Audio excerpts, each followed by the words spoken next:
Welcome back to this week's episode of our lovely podcast, Marijuana Mind. Yours Why are you truly. doing the sexy voice? Okay. If I I could mean, stop that's and how people are restart hear me. this, I I want them would. to think I'm sexy. Hi, this is Dr. Justin Ditt. You went like 2 octaves lower. Who are you trying to impress, Justin? You never came out of vacation. Okay, go ahead. Go ahead. Sorry. Should I start over? Yeah, I think you should. Go ahead. Welcome, like that. Welcome. Do you like that better? As you approve? Welcome to this week's episode of Marijuana Mind with yours truly, Dr. J. Davis, Ooh, Jay Nasty. and my magnanimous co-host, Cynthia Brewer. I like that you're back to the word of the day calendar because last week was so boring and not magnanimous that you had no word to describe your amazing co-host. No, I gave you a word. Rewind. Probably wasn't a nice one. I had Rewind. to edit it out. Listen, we have anything you want to, anything before we discuss our magnanimous guest, Russ Bogartz, today that you want to bring up? Any important news? There is a lot of important news. So as far as local first, let's start with the state of Florida. We'll go quickly. They are releasing the 22 licenses for MMTCs. Everyone, lot of back and forth on whether or not they were going to release these licenses. It seemed like there were too many barriers and too many opposing forces, you could say, that were keeping these licenses from coming out. Nobody wants competition when you have a license to print money, right? But it looks as if they have the shell framework. They're going to include the applicants from the Black Farmers license to, kind of carry it over. Obviously, license fee is 146,000 US dollars, not yen. And so they're going to move forward with it. That's a great thing if it actually comes to fruition. I'm very skeptical, but politely. Thoughts? Yeah. Will the governor allow it? Will Trulieve allow it? Those are such good questions, Justin. You have a lot of good questions. I think that's why you're the co-host on this amazing show. I don't know. If you got me drunk, if you got me a couple of glasses of, boxed wine inside, I'd probably spill my guts. But at this point, I'm going to say politely and respectfully, I don't know what hell is going to happen in Florida. The end. So that's all the news I have right now. That's the biggest news by far, I think. What do you have? I got nothing. I know you got nothing. Are you kidding? Got nothing. Okay. No, Go I ahead. got Start Russ with our amazing Bogartz. guest. Russ Bogartz. I mean, your name alone says a lot. I like that he says we can call him Russ. That's right. Yeah, I used to tell people they use Russell for when you're mad at me. And you've done quite a lot in your life, but the primary reason you came on the show is that you've started a new dispensary in Massachusetts called High Hopes. Not new, like about a year. Or you've been going about a year. Yeah, they had a 1-year anniversary recently. Yes, in August of 2021, we opened our doors after about 3 years of prep work to do that. So you're the founder and the CEO of High Hopes. And let me just go ahead and give you major props and kudos for the punny located near an airport. So here's High Hopes and then the airplane. I mean, that's right up my marketing alley. So well done, sir. Thank you. So it's funny. I actually was I was with a fellow musician, and I asked her, I'm in Hopedale, and I need a name that involves the word hope. And she kind of looked around the room, kind of trying to figure it out, and she just said High Hopes, and I said, okay, that's it. That's perfect. So then we started thinking, okay, we're near the airport, so it's High Hopes, and then there's High from cannabis. But High Hopes actually has another meaning because that's a little more closer to my heart, because at the time I had decided to go into the cannabis industry, I had been laid off. I was literally driving for Lyft to make ends meet, but I had this idea to do this. And so it was the hope of better times ahead that also is a big meaning behind whatever's going on in your life, it's not the way you want it to be or not what you planned. Stay tuned, because there's better, bigger, better things that can be there. And so that's really where that name comes from, I think. That's a great story. And it's very positive and uplifting because what our listeners might not know is that you, like you just mentioned, you have a fellow female musician helping you with the name, that you actually play a variety of instruments and opened for, let me summarize, the top three of my favorites were Queen Latifah, De La Soul, and Fish. Okay, but I didn't do it with Booty Vortex, which is the band you're talking about. Okay, see, first of all, you don't get to take away my thunder with Booty Vortex because that was the gem. That was the gem I found after Nancy drewing my way through the black hole of the internet, trying to get the dirt down and dirty on Russ, Bogartz, wanting to find out the meat and potatoes of it.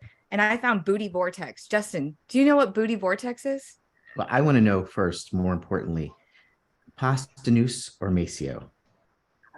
What?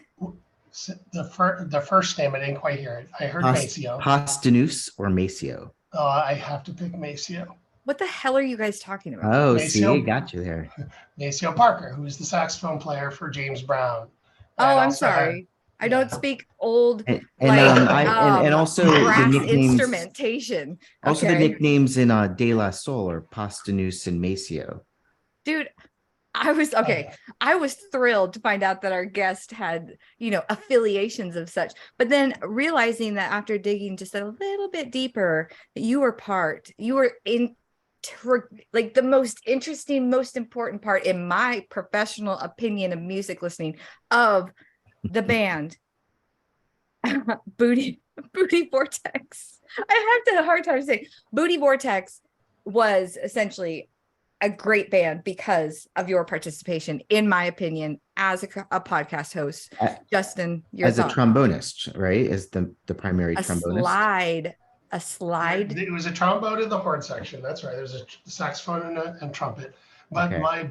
my best contribution musically, from an original standpoint, is with Rippopotamus, which was a funk band. It was best described as Led Zeppelin meets James Brown at George Clinton's house. And it was, so if you want on peyote.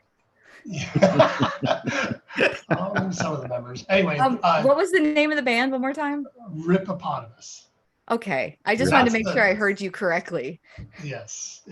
So the name came about because the guitar player said, "Hey, how about Rippopotamus?" And they all thought it was funny. He said, "This is funny in a week. We're keeping it." And it was funny in a week, so they kept it. Nice. I like that one. That's a great name. And I like that you say, wait, one more time. It was as if you're at Led Zeppelin, George Clinton's house meeting Led Zeppelin, and Led Zeppelin meets James Brown at George Clinton's house.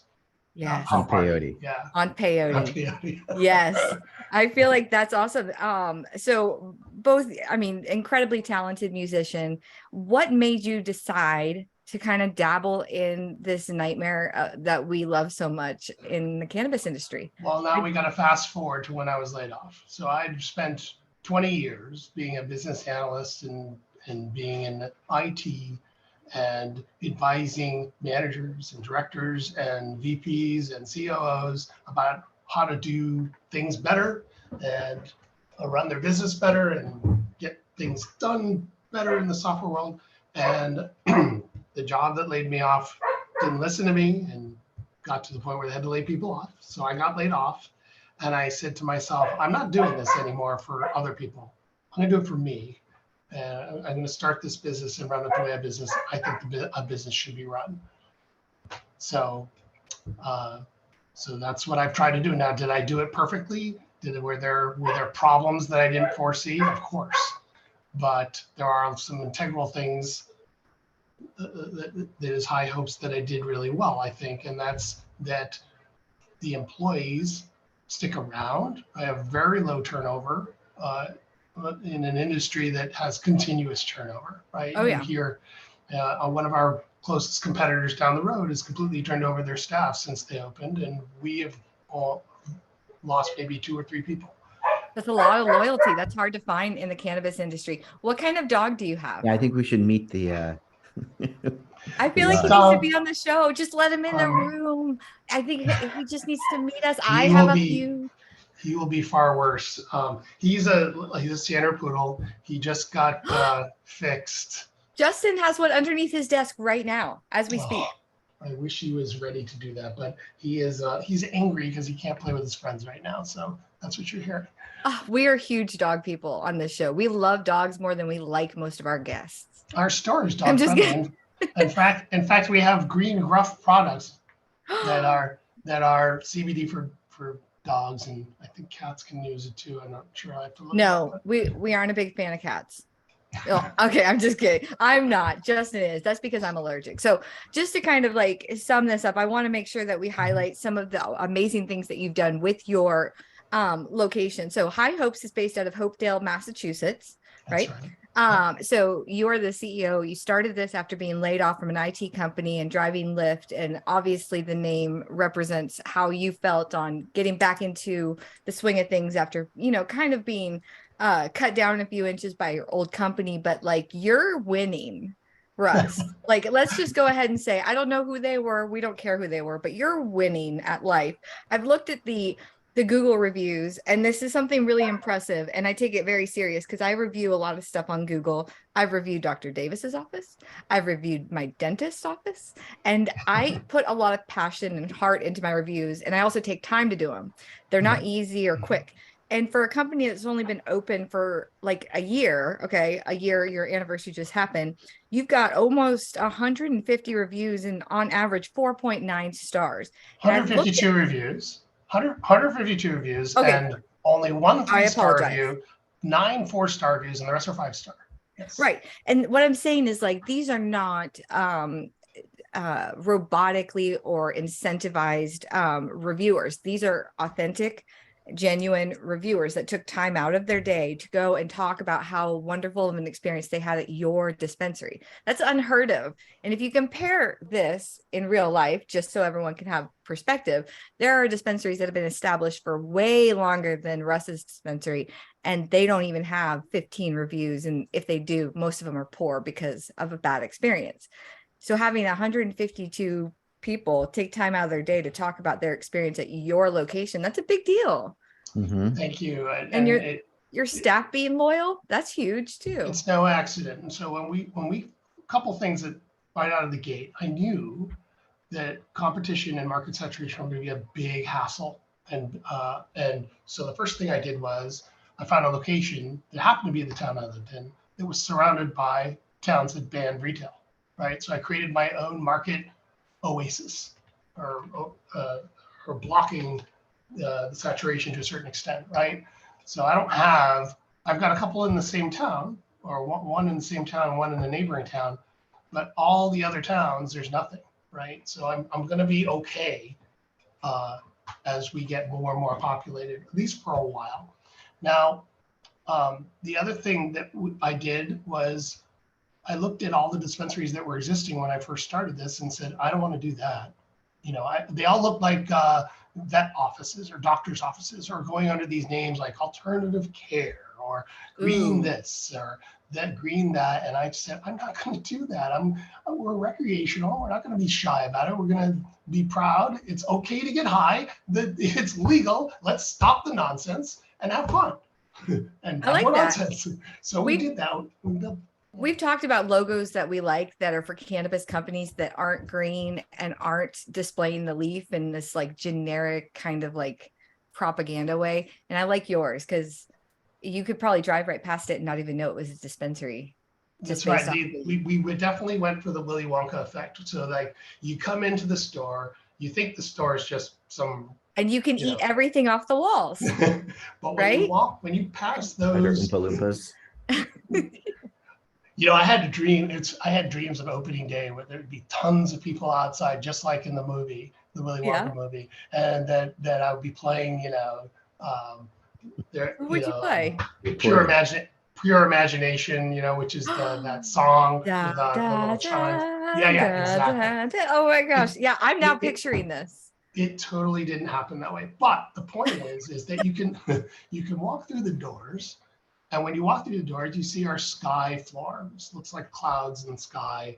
And you see, if you look, there's a million details in the store that talk to having fun and being involved with flying in airplanes because we're by the airport. And the whole point of that was it's got to be fun. It's got to make people smile, because if they're going to wait for the cannabis, they better have some things to look at that are interesting.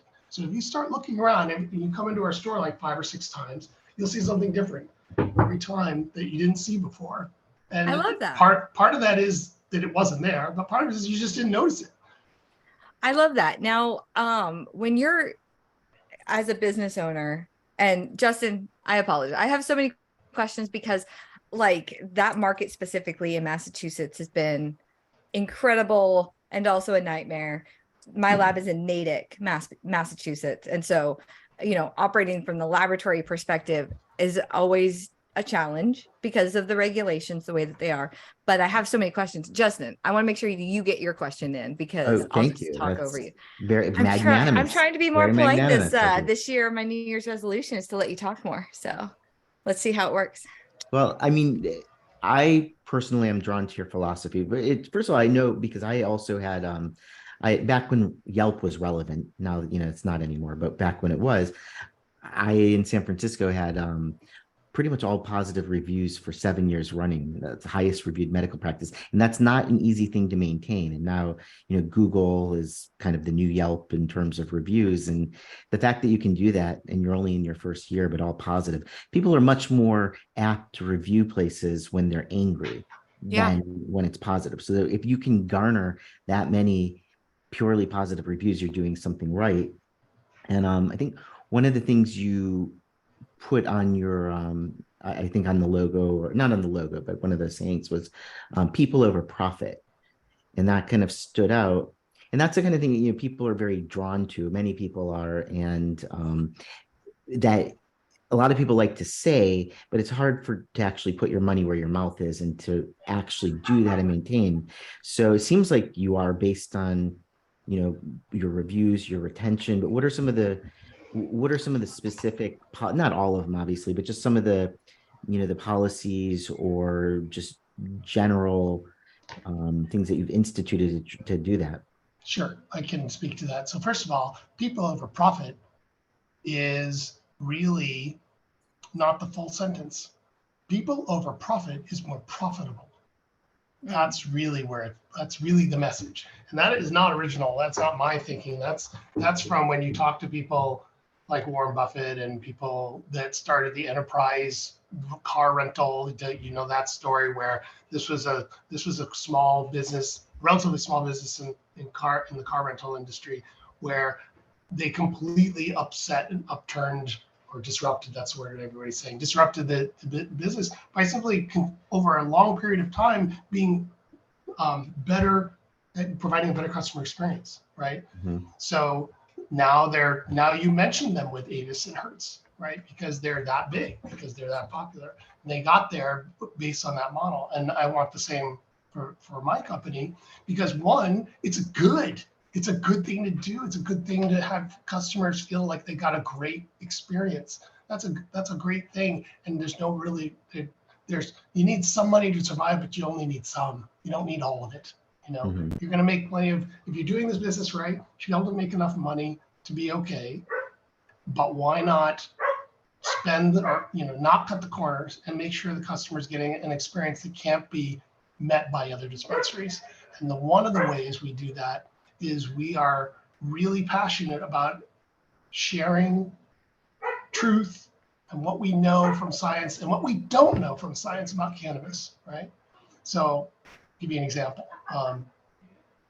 One of the things that we talk to customers all the time is sorry about the dog. It's okay. Stop looking for the highest THC, because that's great. That's actually surprising.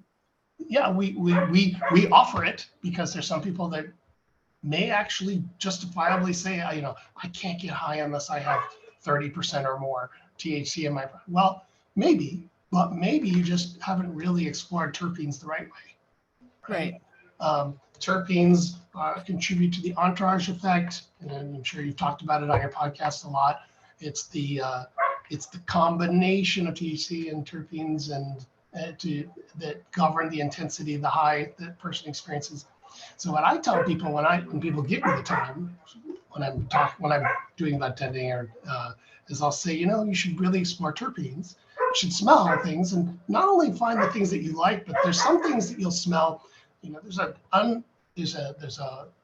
very hard thing to communicate. But if you say, like, when I smell this thing, it's so good that it actually feels like it's in the center of my body and radiates. It's like almost like that resonant pitch when you're humming in a room and it suddenly glows for no reason or something. It's the same kind of phenomenon, but it's in the smell. If you can find a terpene that does that, you need to find cannabis products that have those terpenes, because I'm guessing that the entourage effect is going to get the most pronounced with that combination. So yeah, I mean, there's a lot of patient misinformation out there, especially in every single market, that higher the potency, the better the product. And that's never been the case with me, because some of my most favorite things to smoke are like 11 or 14%, but I have such a great time. And then of course they just kill them off because they're not high potency producing plants, and everyone wants high potency. And I'm like, I would have freaking fought a volcano bear and stepped on lava Legos for like some Rude Boy. You know how much I miss Rude Boy OG? Like, come on, dude. Or some Bruce Banner. All day, every day. But the importance of that, it also, from a laboratory perspective, it's a nightmare. We can't compete in markets where, labs are consistently putting out results that are almost unbelievable or unrealistic. Well, they are, I don't know if you've heard these stories. 45% THC. And I would hope, I looked at your products online because I wanted to see how the Massachusetts market compared to the Florida market with product pricing. So for instance, like a half a gram vape in Massachusetts around 35, ours is around 25 to 40. You can get them on special sometime. Your eighths are a little bit more pricey than ours here in the medical program, but everything else kind of is in line. You have a lot more product types available up there. But we do have in common some of the same MSOs, like multi-state operators in your market that we do in Florida. So knowing what we know here and what patients are looking for but not getting, and we are only medical, how do you vet your suppliers? How do you vet the products that you're about to sell to your community and your neighborhood and make sure that you're not selling them crap? That it's going to be something that's not going to be a false advertising, or not going to be inflated, or not going to be dangerous, or something that they're going to love to buy, regardless of if the misinformation about THC.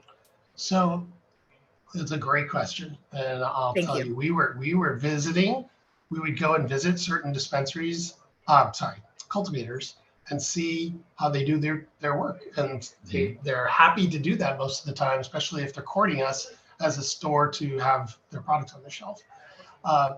So we would go and visit them, and we'd see their products, go and smell it, go and experience it in advance, especially the ones we want to buy in bulk and repackage with the High Hopes name on it. We never tried to communicate to the public that we say it's High Hopes brand, but we are very transparent. We're repackaging other cultivators that we really like. This isn't, if it's got the High Hopes brand, it's because this is a brand, this is a cultivator we believe in, or else we wouldn't be working with it. And we got a good price, right? And this is just business too, but it's a combination. And so we have conversations with the cultivators all the time. But the other important thing to keep in mind right now, Cynthia, is there are so many cultivators right now. We get hit up by, I don't know, 30, 40 a day, new ones. They're still trying to get into our store. And it's interesting because in the beginning, when we started this, it was the cultivators that had the power because there was not enough. Upper hand. Yes, they were charging us crazy rates. We were not making very good margins. It was very hard. But now they're all coming down, and they're making it possible to have a margin that's going to make the store really work. So competition essentially was your best friend as a retailer. the more growers, the more competition, the more available opportunities at business made it more competitive in the pricing. And so that you could be successful and actually see some reflective margins, right? Yes. See, it's funny because the people that are out there talking about or not talking about it, just practicing that I don't want any competition are the ones that have to then lower their price for competition. So I think that's funny. Well, a lot of cultivators come to us and they'll say, well, our our weed is so much better because we use this or we use that. I'm like, you're all doing that. You're Yeah. all doing it. You all got it. It's all Ours great. was pressed between the thighs of virgins. And you're like, cool. Is that extra? Is that tier 2? What is it? I want to give you mad props and a lot of love for carrying the Heisman line. So Ricky Williams, great friend of the show, and Todd Rosales, the Heisman line, he was on talking about that. And I got to actually see it for the first time in your menu at your dispensary. And that's really cool to actually see it out there after they were talking about doing it. So keep carrying the Heisman line. Okay. I definitely endorse the Heisman. Yes. Excellent. Excellent. So yeah, no, we basically most of the product, a very high percentage of the product does move off the shelf. Sometimes you have to give it a little help with a better price here and there, but people usually find their way to finding it. And we have a fairly large menu. So you do. We have, I don't know, maybe 50 different types of flour, easily that, and vape cartridges and different things. We have crazy amount of pre-rolls. Right now we just got a massive delivery from Aruna, who's a newer cultivator out in the Pittsfield area. And they took my advice about how to approach the market, and it's paying off already. So you should be a consultant. It's crossed my mind. You know what sells? Seriously, the people in the industry are the best ones to tell other people what to do in the industry, but it is market specific. Like, Massachusetts market. You know what those people are going to buy. You know what sells. You know what does not sell. And that type of inside information, although, definitely something that you had to earn through practice by opening your shop, is incredibly invaluable to these cultivators because nobody shares anything in cannabis. Everything is like, oh, it's my IP, it's my SOP, everything is redacted. If you have problems with mold, I'm not going to help you with your mold, like F off kind of thing. So finding out any real market data on what patients like that hasn't been submitted by the grower themselves, like in vertical markets, is huge. Then you know what to make because you know what people are going to want. People up there in Massachusetts, they have beverages. Like, they can drink their pod. How much fun would that be, Justin? I don't know. I don't know if I'd be if that'd be a good thing or if I'd be scared. Well, I think you'd become unscared pretty fast. You're not going to get the full range of terpenes and whatnot usually when you have something like that either. But you're going to get high. True. When you drink it. But it's I slow. think you're missing the concept. It's slow. It's a great thing to do when you're like, if you are on an airplane. On an airplane. I can't condone that kind of stuff as a cannabis agent of Massachusetts. So no. Hypothetically, okay, before edibles came along in Florida, hypothetically, you had no options except for if you were going to use a patch for fear of flying, and you put the patch on before you get on the airplane. I have a funny story for you. Actually, I was on an airplane with my girlfriend. We were on our way to Mexico. We had to fly into Texas, and the person next to us took out this sort of little case. They had an array of different edibles. Yeah. And she said, these are edibles that help me get through the plane ride a little quicker. I don't want you to think I'm a drug dealer. And to which we both turned to her and said, actually, we are drug dealers. So we're in the business. We're in the retail business. No, it was an easy flight to Texas. Yep. Anyway, it's a lot of people don't know that, or don't realize, they'll say, oh, this is a sativa gummy. Well, Yeah. not really. Because the Well, properties of the plant don't really make it through the extraction process the way you'd expect, right? but Some nobody people, seems to appreciate that part. Like a sativa gummy, people will choose that over a hybrid or an indica gummy, but I feel like you're right. After the flower process, because the flower is going to say sativa or indica, based off of the way it grows, or ruderalis, I guess you could say, even if you want to go all the way.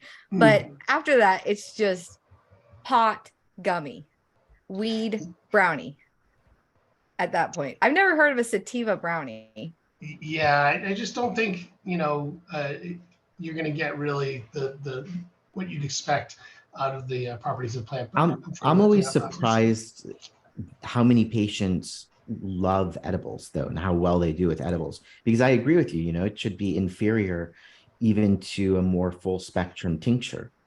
But time after time, I have patients that love edibles and do very well with them I know therapeutically. why. Because if you take an edible as an entry level cannabis user and it's a low dose and it's been properly tested so that it is consistently the same dose in each one, and you've never had a bad experience with having like a brick brownie that's 1,000 milligrams and you get too high, then it's the best way to introduce someone to cannabis, because it's a body high before the head high, in my opinion. It's your body feels kind of like jello before you feel outside of your mind, and One it's thing, not that one strong. thing that a lot of consumers don't realize though is when they talk about fast acting versus typical acting edibles, right? And fast acting works through the bloodstream, but typical acting works through the conversion of the 11 hydroxy through the liver and, Metabolizing, and right? metabolizing. Exactly. So you're going to get a much deeper, intense, and longer high from a typical acting gummy. And and I think a lot of folks say, well, I just want the fast acting one because I want to experience. Like, wait a minute, you're depriving yourself of an experience you may want to check out. This If they is want important fast acting, why don't they just vape or take would because the they don't want tincture to be smoke. faster? Because they Tincture. want the tinctures typically are like a 30 to 50-minute range of taking effect, and I find them to be far less intense than. But me personally, though, and that's another thing you really got to keep in mind as someone who's in the industry, you got to talk to the consumers. You'd say, like I tell my staff, and I do practice this the same. You tell people, I can tell you what I experience. I can tell you what people have experienced. I cannot tell you what you're going to experience because everybody's endocannabinoid system is unique, and those handshakes are different every time. And We so, say low and slow. I always say go low, go slow, like barbecue. And then that way you're not going to get burnt by cannabis. That's also her saying, her motto in the boudoir. And in life, thanks a lot, Justin. I mean, not Thanks that a I lot. would know by No, personal thanks knowledge, a but lot. Preach. I'm not going to say that I wouldn't stitch it on a shirt, but I'm just saying that's the way you should do everything. You should just start low and slow. Don't think that you can handle something that you can't handle. And that is the whole statement of the day. All encompassing blanket statement, non-cannabis specific. Okay. I was really frustrated with Florida though when I went there because Tell me why. I had a medical card. I went down there. I was out of state, and I was in Key West, which probably has the most out of state people in one place at one time. You're mad at reciprocity. I'm just glad I couldn't buy something when I was there. That's all. And there was this store in Key West that had no customers in it, and the people that did walk in, they couldn't sell to. So I just don't understand how that even exists. Here's what happened. Once upon a time, what the Florida, the end. So, yes, the Florida program is ass backwards and upside down. And we are responsible. Justin and myself are responsible because we've been in it and in the thick of it since the inception. And yes, we fought for reciprocity in Tallahassee. It made sense, but we couldn't make it make sense to lawmakers without them thinking it's adult use. Because what if the qualifying conditions in your state were more lax than Florida, and then we're supplying you and you're participating in our state, and maybe you could go and get too high and get on the road and then kill a resident. I don't know what the fear was exactly, but the reciprocity argument was there. It was talked over, it was dissected, and then it was politely refused by lawmakers in Tallahassee, but trying to get them to understand what it was and how it was not dangerous was the most difficult part, because to them it just looked like out of state participation. So Well, we're anyone sorry. entering For Florida, we're sorry. well, anyone entering this industry is going to have to deal with the pain of whatever whatever municipality and whatever lawyers that work with those municipalities, their lack of knowledge, they're being behind, they're not understanding all of the laws and why they're in there with the spirit of the laws. And I have plenty of examples of that. But what I found was that some of the other towns I had talked to, they did a whole bunch of, first, there was one town that literally did, they asked for like money in advance, which is crazy illegal, right? And then they backpedaled on that one when they discovered that it was legal. And then there was another town that was handing out hosted agreements like candy, but they were only going to allow 3. And I told them publicly, at one of their meetings, I said, you guys have this so screwed up that anyone that would take this hosting agreement is not responsible enough to be your partner in your town, because they're taking too big a risk. They're throwing hundreds of thousands of dollars in the infrastructure of setting up a dispensary with the hopes that they beat the other applicants out in the process first. That's crazy. And it's probably already corrupt. Like the top 3 that were going to be picked already were probably picked way before everyone else decided to compete. So how many municipalities have moratoriums against retail dispensaries in Massachusetts? I don't know anymore. I remember when I first started, there was probably 100, 150 towns, municipalities. We had to wait for them to get their moratorium done, but Hopedale wasn't one of them. Hopedale narrowly beat it was like 52% to 48% in Hopedale. We have so many in Florida still. Like there's so many towns in Florida and cities in Florida. Everywhere you have to go to unincorporated areas. Gainesville's like wide open. Gainesville's like, we'll take you. Like whatever you want. Like come on to Gainesville. We love flowers. There's 3 True Leaves in Gainesville. That town is like within like a couple miles of each other. So like every dispensary will end up being in Gainesville. Now where I live in Titusville, it is unincorporated areas where you have to go and find the dispensary locations. But like now that tourism and the idea of adult use is getting, a lucrative perspective, people are becoming more and more accepting of the cannabis industry all of a sudden. And I think that's going to be the same because of the amount of money you can tax. You can tax the crap out of it. And we have so many tourists. You got to be careful about that, though, because Rhode Island was trying to do 35% tax. Who goes to Rhode Island on vacation? Well, Rhode Island's an interesting state. It's obviously the smallest geographical state. It's got about 1 million people in it, but it is the most most densely populated state in the country. So we had a guest from Rhode Island not too long ago, spitting the same like nonsense that you're spitting.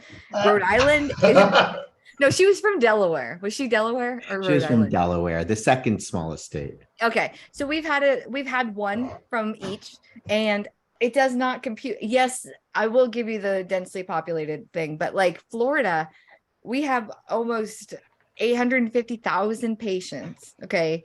And growing. And then we've got an obscene amount of Mickey Mouse loving effers that just decide to come out here with their family, and they love smoking weed because you can't go to Disney and not be high sometimes. I think I don't have any kids. I just assume that you wouldn't want to go to like Legoland sober.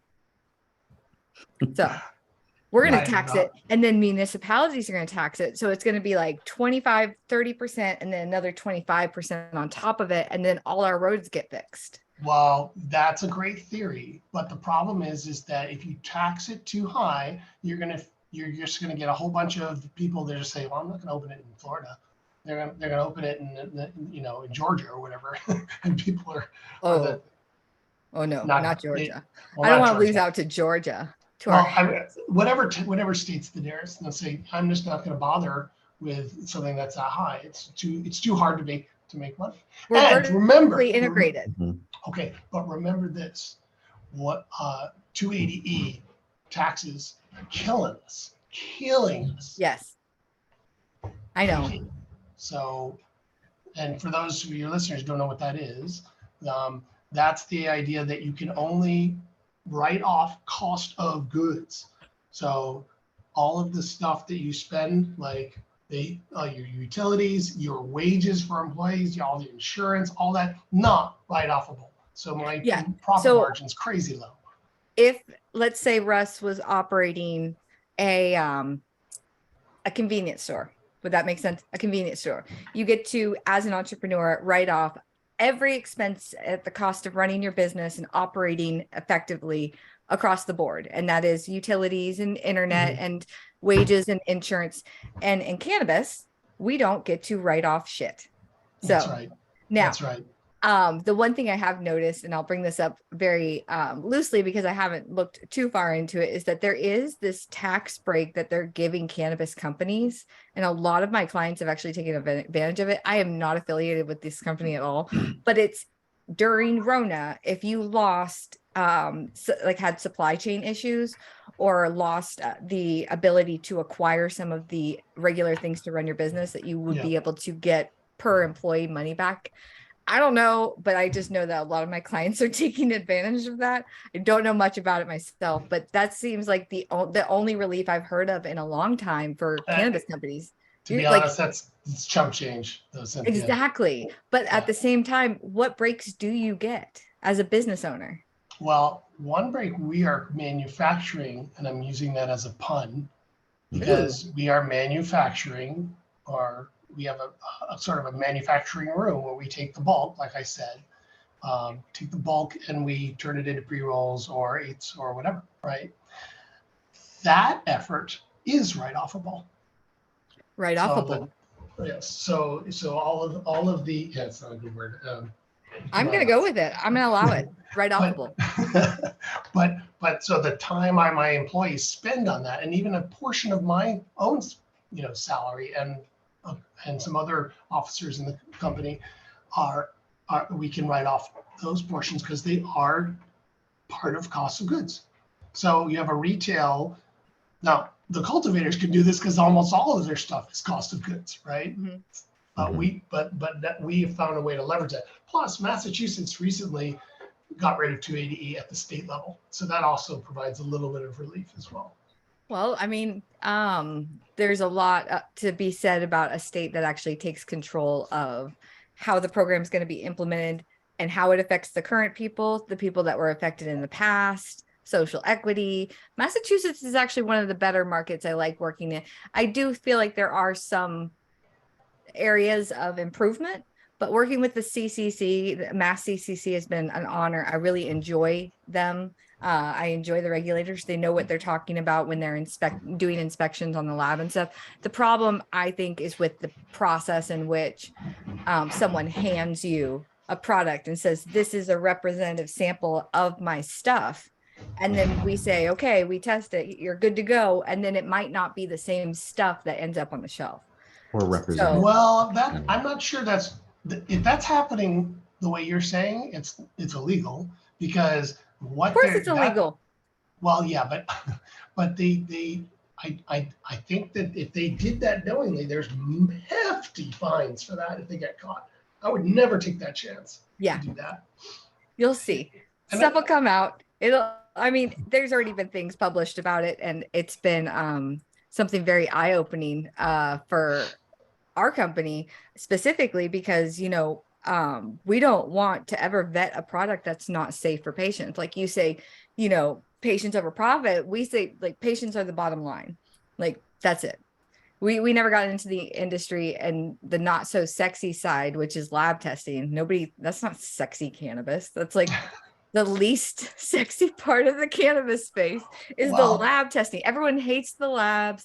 It costs too much money. No one likes us. No one's inviting us to the parties and stuff. They're just like, we're a necessary evil, but we are patient focused. If you're a cultivator and you've got your test results back and it comes back 31% THC, that's pretty darn sexy.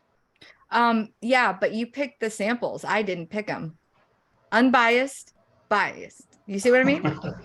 If an unbiased third party picks the samples, they take a representative sample because they don't have any affiliations. They're going to go and pluck what is presented randomly. And they should also Sometimes be able to recheck, do spot checks off the shelf. that's what happened recently. And that's where it came up that there was some inconsistencies. But this has also been seen in Nevada, California, Washington, Oregon, Michigan, Maine, Florida.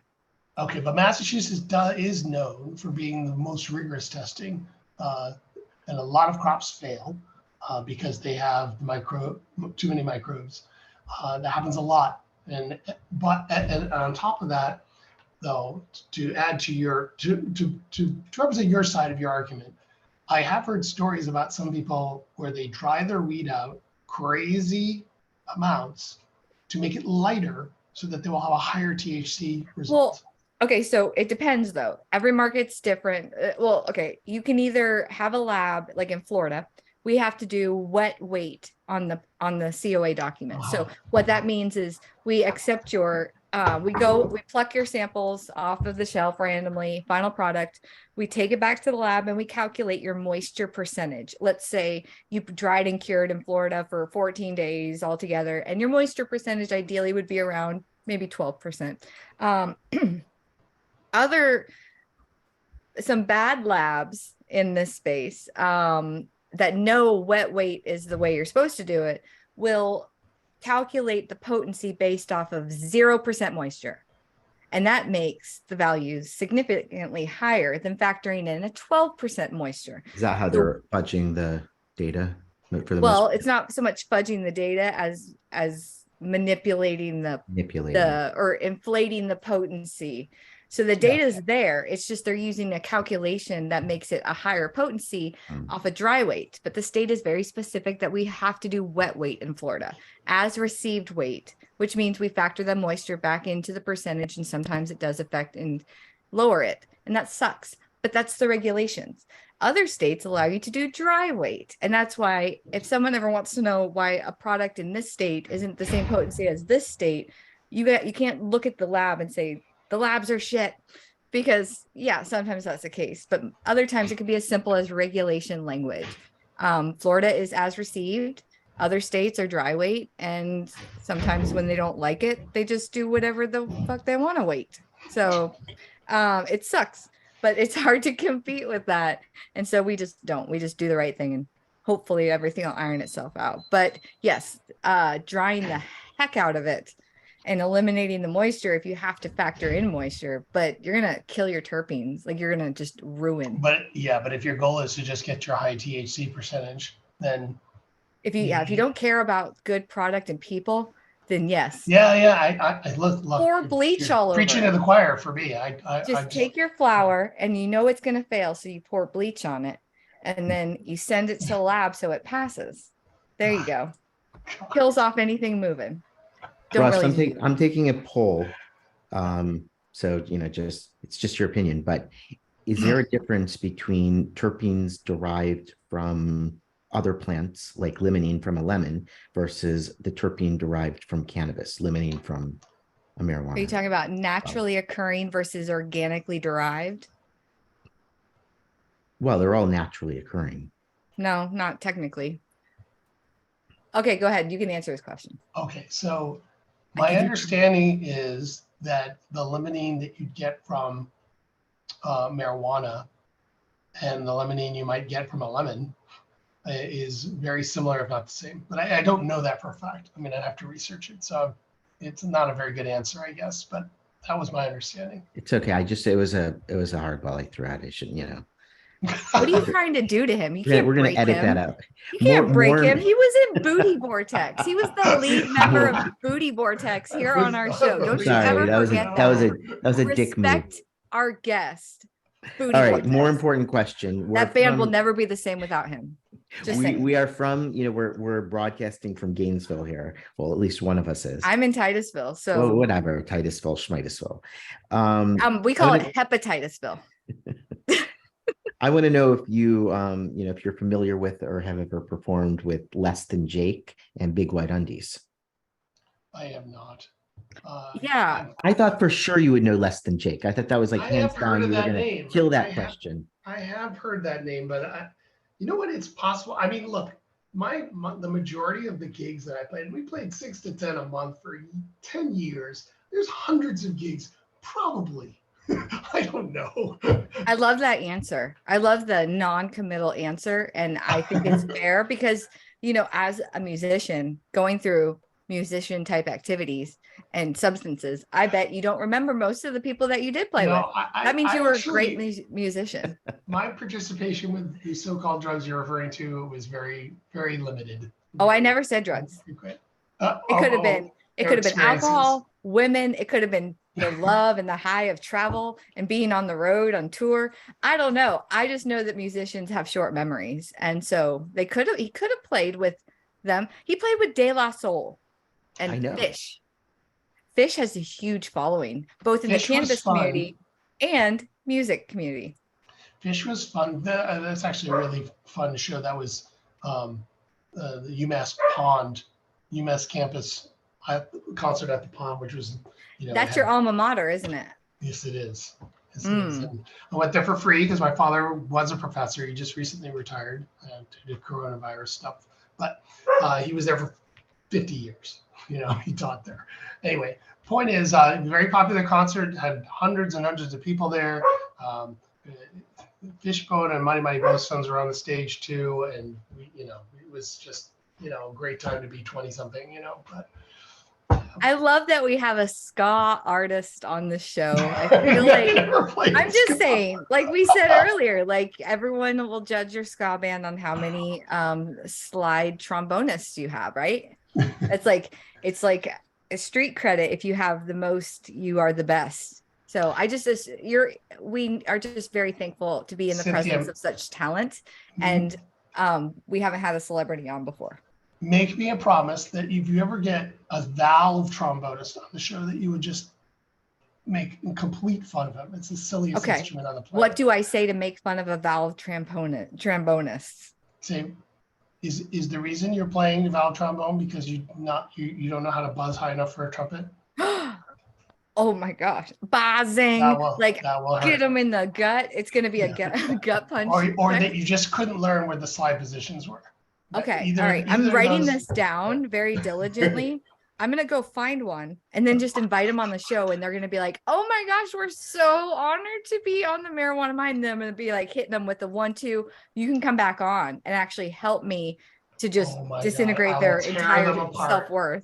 And then, this is going to be great. I feel like this will help us get more listeners. Look, I have Alf doing a guest appearance. That's his. Yeah. I told you he likes poodles. That is Salvatore Olivier Davis. Santorini. But we call him Santi. But he kind of looks like Alf, don't you think? You need to cut the hair around his eyes so he can actually see. Because that's why he barks at me when I walk in, because he doesn't see me. He's a puppy too. He's just a baby. Oh my gosh. He's adorable. Absolutely adorable.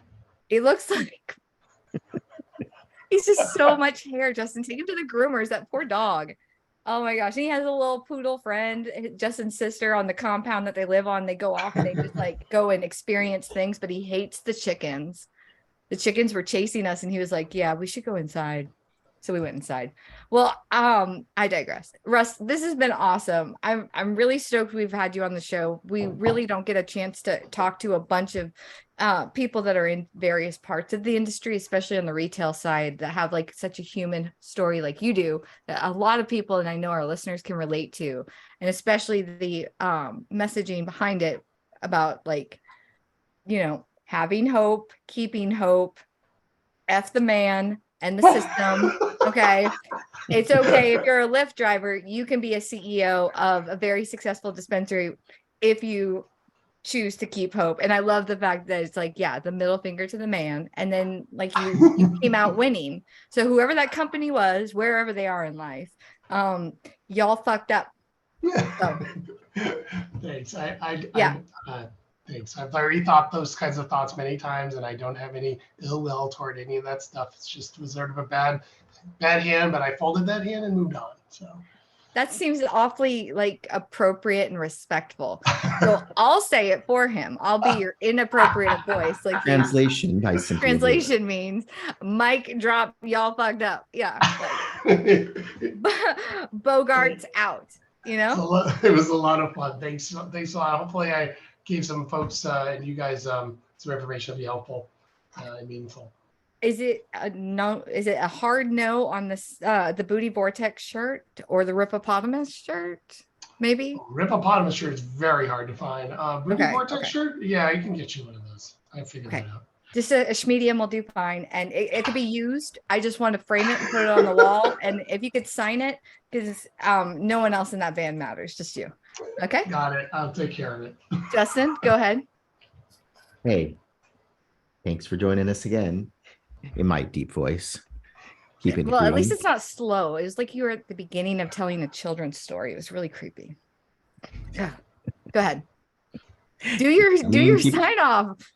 Hey, Dr. Davis J. Nasty here, signing off. Keeping it lean, keeping it green as always. There you go. I thought you maybe forgot. It's been a while. No. All right. This is Cynthia Brewer signing off of the Marijuana Mind. We will talk to y'all next week.